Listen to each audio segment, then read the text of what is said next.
Bonjour et bienvenue dans The Phone House 360 numéro 3. Cette semaine, on va vous parler de Nokia, de Microsoft, de HP, d'Apple évidemment. On va vous parler beaucoup de tablettes, vous verrez. On terminera par la découverte d'un petit appareil assez sympathique, un nouveau service que The Phone House a lancé évidemment. Et la question de la semaine, ça, c'est pas une habitude.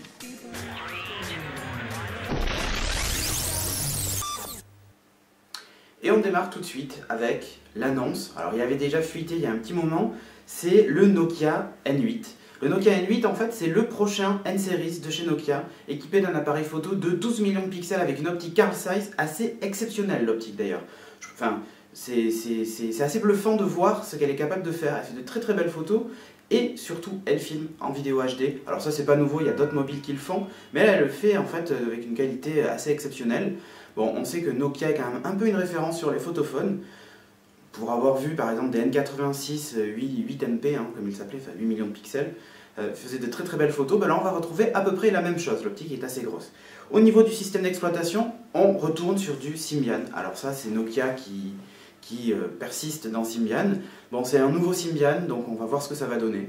A priori ça a l'air quand même un peu plus joli, mais je trouve que c'est toujours un petit peu en retrait par rapport à, par exemple, ce que fait Android. HTC et le Android ont fait quelque chose d'assez joli, ou même Android 2.1 qui fait des choses assez sympathiques. On notera quand même que c'est un smartphone qui va disposer de 32 Go de mémoire intégrée, on pourra rajouter une micro SD. C'est un format assez ouvert, là on le sait, de toute façon, venant de chez Nokia, on pourra rajouter de la mémoire, on pourra faire plein de choses dessus, le bidouiller et tout ça, bon ça c'est une habitude. J'espère que les applications vont être au rendez-vous. Donc on a vu des choses comme Angry Bird dans la vidéo de démo, ce qu'on retrouve déjà sur iPhone, donc ça c'est quand même assez sympa.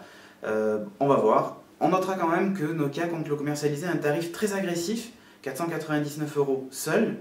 C'est quand même vachement moins cher qu'un iPhone ou même d'autres produits. En fait, il se place directement en face des HTC Desire et ce genre d'appareils. Voilà, donc nouvelle stratégie peut-être chez Nokia. On est habitué à des smartphones qui allaient jusqu'à 600, 700 € comme le N900 ou même le N97.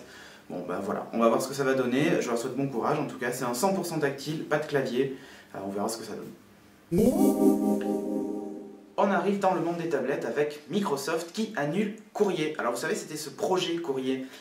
C'était pas un produit fini, mais c'était un projet, au moins une vue de l'esprit de ce que pouvait être la tablette du futur avec un double écran qui s'ouvrait et tout ça, une interface assez révolutionnaire. C'était vraiment très sympa. Seulement voilà, apparemment le projet est complètement enterré chez Microsoft et on ne verra jamais une tablette sur ce système Courrier. Par contre, ça ne veut pas dire qu'en fait ils ont tout laissé tomber. Et à mon avis, on va voir arriver d'ici peu des tablettes, peut-être dans un format plus petit, 7 pouces ou ce genre de choses, qui disposeront par contre, elles, de Windows Phone 7. Ça, c'est mon petit doigt qui me le dit. On continue encore dans l'actualité un peu des tablettes. On savait que Palm était mal en point financièrement, et là on apprend que HP rachète Palm, oui, pour 1,2 milliard $. Enfin, si vous les aviez, c'était à la limite peut-être un bon investissement. Rachète Palm, son WebOS, enfin bon, la totale. On notera aussi quand même un petit truc assez sympathique, c'est que HP a annoncé en suivant qu'ils annulaient HP Slate en fait. C'est leur projet de tablette sous Windows 7. On avait vu d'ailleurs Steve Ballmer la présenter juste avant la présentation de l'iPad. Bon voilà, c'est complètement annulé. Alors, on évoque en fait, enfin dans les cercles privés, on évoque que ça viendrait tout simplement du processeur Intel Atom qui consomme encore et toujours trop d'énergie, même si c'est déjà pas mal, ce qui empêche les autonomies de 10 heures par exemple comme l'iPad. Voilà, donc on parle de ça. Seulement un changement de processeur, d'architecture, vers un processeur plus autonome qu'on retrouverait sur des mobiles comme les processeurs ARM ou autres, ou Qualcomm, impliquerait forcément un changement de système d'exploitation puisque Windows 7 ne pourrait pas tourner sur ces processeurs-là. Et donc peut-être que le rachat de Palm et de son WebOS permettrait justement d'avoir un système d'exploitation nouveau dédié à cette tablette et qui permettrait des autonomies records. Voilà, enfin ça c'est encore que des spéculations, on verra ce que ça donnera dans les mois qui viennent. On va bientôt terminer par les news, et d'abord on apprend que Apple a vendu 1 million d'iPad en un mois, donc ça c'est quand même à souligner et c'est un beau record. Alors vous voyez, on pensait que le marché des tablettes n'était pas là, ben, finalement il est là.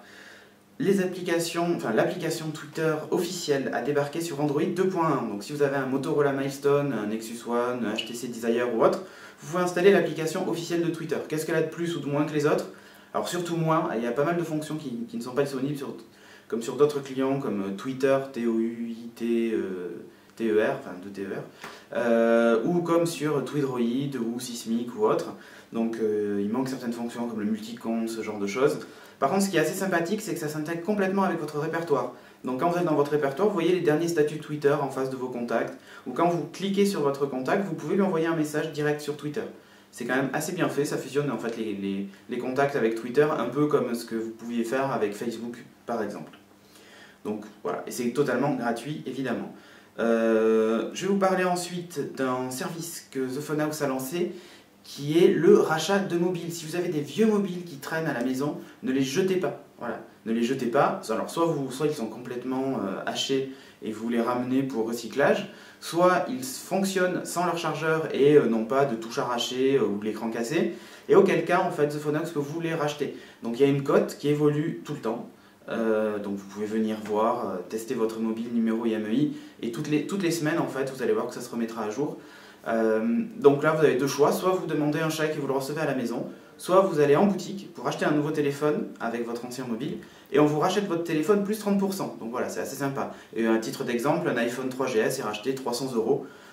En ce moment, voilà, c'est la cote du jour, ce qui peut être assez sympa. Et la petite découverte cette semaine, en fait, c'est un petit appareil, c'est un routeur Wi-Fi 3G, alors le E5832, je crois comme nom commercial il va s'appeler le Domino, que j'ai ici. Voilà, c'est ce petit appareil qui dispose en fait d'une batterie intégrée, et c'est un routeur Wi-Fi. Et un vrai routeur Wi-Fi, jusqu'à 5 ordinateurs, enfin 5 matériels peuvent être connectés dessus. Vous partagez ainsi la connexion 3G, puisque dedans vous avez une carte SIM qui se connecte en 3G. Vous pouvez partager votre connexion, mais aussi vous pouvez partager des documents ou même jouer en réseau avec 2 ordinateurs. Ça vous fera office de routeur Wi-Fi, c'est quand même assez sympathique.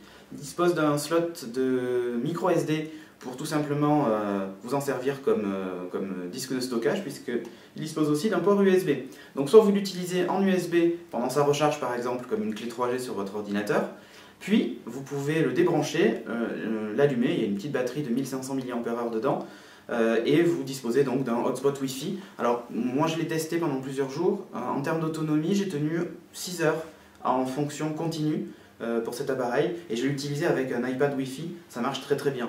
Donc si vous par exemple vous ne souhaitez pas l'iPad 3G parce que la fonction 3G ou GPS vous intéresse pas, enfin la fonction 3G vous intéresse mais pas forcément le GPS, un Wi-Fi suffira. Et puis là le gros avantage c'est que vous pouvez l'utiliser combiné avec aussi un ordinateur et tout ça, contrairement à un iPad 3G où la carte SIM reste dedans, quoi. Voilà, donc c'est un petit appareil assez sympathique, avec des offres illimitées à partir de 30 €. L'appareil vaut 49 €, voilà. Donc c'est pas non plus excessif en termes de prix, et ça rend bien les services, voilà. Donc si vous cherchiez ce type d'appareil, ça existe, il est UPnP, il y a un système de filtrage par adresse MAC et tout ça, c'est hyper complet, c'est un vrai routeur en fait que vous avez dans la poche. Et on termine par la question de la semaine. Alors la semaine dernière, enfin pas la semaine dernière, mais il y a 2 semaines en fait, la question c'était le prix d'une application, hein, le prix maximum que vous souhaitiez mettre dans une application qui pour vous était complètement nécessaire. 52% d'entre vous ont répondu que l'application devait coûter entre 1 et 5 €. C'est quand même, voilà, vous êtes prêt à mettre jusqu'à 5 € pour une application. 28% sont exprimés plutôt pour que les applications et son application utile soient gratuites. Voilà, donc peut-être avec un modèle de publicité par exemple. 21% moins de 1 €, c'est-à-dire que toutes les applications à 79 centimes sur l'App Store par exemple, ça vous parle.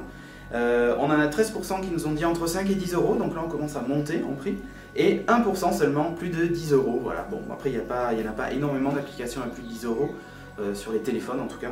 Sur l'iPad par contre il y en a quand même pas mal qui dépassent très largement les 10 €. On note quand même que du coup des applications à moins de 5 € ça représente quasiment la totalité. Voilà, ça représente en fait 86% des gens qui ont voté. Voilà. Donc les développeurs, vous savez que si vous voulez toucher 86% des gens, il faudra que votre application coûte rien. Et sinon, si vous voulez toucher au moins la moitié, entre 1 et 5 €, c'est le prix psychologique que les gens attendent. Vous étiez 145, je crois, à avoir répondu à ce sondage. La nouvelle question, en fait, va concerner les systèmes d'exploitation de tablettes. Voilà. Donc, sur votre tablette, est-ce que vous voulez retrouver le même système d'exploitation que sur votre PC ou votre Mac ou votre ordinateur sous Linux, hein, c'est-à-dire que vous allez vous retrouver face à Ubuntu, face à macOS Snow Leopard par exemple, ou Windows 7? Est-ce que c'est ça que vous voulez voir dans une tablette? Ou alors, est-ce que vous êtes plutôt pour un système d'exploitation dédié et adapté à la tablette, pour moins consommer et surtout un usage au doigt par exemple? Voilà, donc la question c'est, êtes-vous pour donc un OS comme sur votre ordinateur ou un nouvel OS? Et on va terminer avec le Twitter de The Phone House. Vous pouvez nous suivre, donc c'est moi surtout qui réponds à vos questions, sur le Twitter The Phone House, donc c'est twitter.com/ThePhoneHouse tout attaché, et vous pouvez nous envoyer des messages, des mentions avec @ThePhoneHouse. Voilà, allez, je vous dis à la semaine prochaine pour un prochain 360. Ciao!